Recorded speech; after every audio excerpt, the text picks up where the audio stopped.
नमस्कार दोस्तों, तेनालीराम की कहानियों में आज आपका स्वागत है। आज की कहानी का शीर्षक है हीरों का सच। राजा कृष्णदेव राय के दरबार में तेनालीराम के मंत्री थे जो बड़े ही कुशल और समझदार थे। एक बार महाराज के सामने ऐसा मामला आया कि उनके लिए न्याय करना मुश्किल हो गया। ऐसे में तेनालीराम ने सूझबूझ से काम लिया और राजा की उलझन सुलझाई। हुआ यूं कि एक दिन नामदेव नाम का एक व्यक्ति राजमहल में आया और न्याय की गुहार लगाने लगा। राजा ने उससे पूछा कि तुम्हारे साथ किसने अन्याय किया है? तो नामदेव ने पूरी बात बताई। नामदेव ने बताया कि वो अपने मालिक के साथ कहीं जा रहा था तो उसे रास्ते में एक पोटली मिली जिसमें 2 चमकते हीरे थे। मैंने हीरे देखकर कहा कि मालिक, इन हीरों पर राज्य का अधिकार है, इसलिए इन्हें राजकोष में जमा करा देते हैं।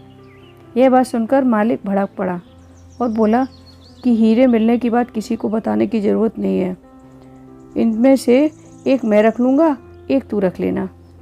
यह बात सुनकर मेरे दिल में लालच आ गया और मैं अपने मालिक के साथ उनकी हवेली लौट आया। हवेली आकर मालिक ने मुझे हीरे देने से इनकार कर दिया। महाराज, मुझे न्याय दीजिए। नामदेव का दुखड़ा सुनकर महाराज ने तुरंत मालिक को दरबार में पेश होने का आदेश दिया। नामदेव का मालिक बहुत कपटी था। दरबार में आकर बोला कि महाराज, यह बात सच है कि हमें हीरे मिले थे, लेकिन वो मैंने नामदेव को दे दिए थे। मैंने नामदेव को आदेश दिया था कि इन हीरों को राजकोष में जमा करा देना। नामदेव के मन में लालच है, इसलिए वह झूठी कहानियाँ बना रहा है। महाराज बोले, इसका क्या सबूत है कि तुम सच बोल रहे हो? नामदेव का मालिक बोला, हुजूर, आप बाकी के नौकरों से पूछ लीजिए, ये सभी वहाँ मौजूद थे।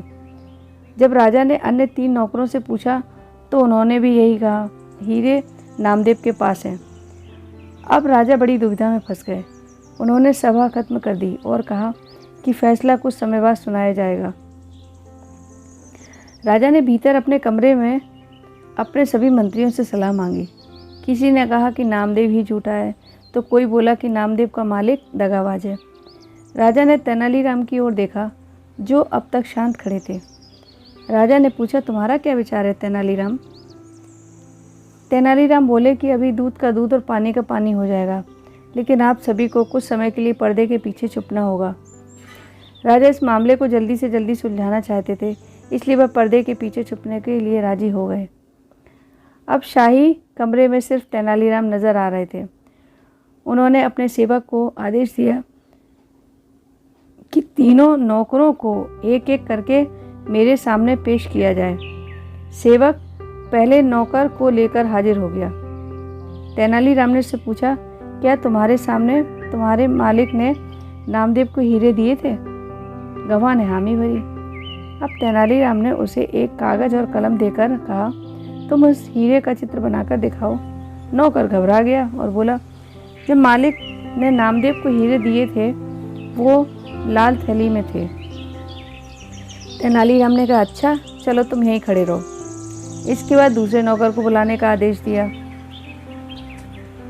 दूसरे नौकर से भी तेनालीराम ने यही बात पूछी, अगर तुमने हीरे देखे थे तो उसका चित्र बनाकर दिखाओ। नौकर ने कागज लेकर उस पर 2 गोल गोल आकृतियां बना दी। अब तीसरे नौकर को बुलाया गया। उसने कहा, हीरे भोजपत्र से बने एक लिफाफे में थे, इसलिए मैंने उन्हें नहीं देखा। इतने में महाराजा और बाकी मंत्री पर्दे से बाहर निकल कर आए और उन्हें देखकर तीनों नौकर घबरा गए और समझ गए कि अलग अलग जवाब देने से उनका झूठ पकड़ा जा चुका है। वो राजा के पैरों में गिर पड़े और बोले, उनका कोई कसूर नहीं है, बल्कि मालिक ने ही उन्हें झूठ बोलने को कहा था, नहीं तो जान से मारने की धमकी दी थी। गवाहों की बात सुनकर महाराज ने सैनिकों को आदेश दिया कि इनके मालिक के घर की तलाशी ली जाए। तलाशी लेने पर दोनों हीरे मालिक के घर से मिल गए। इस बेईमानी के कारण उसे 1000 स्वर्ण मुद्राएं नामदेव को देने का आदेश दिया गया और 20,000 स्वर्ण मुद्रा का जुर्माना भी लगाया गया। इस तरह तेनालीराम की होशियारी से नामदेव को न्याय मिला और वो राजा के दरबार से खुश होकर लौटा। दोस्तों, ये कहानी यदि आपको अच्छी लगी हो तो वीडियो को लाइक व शेयर जरूर कीजिएगा।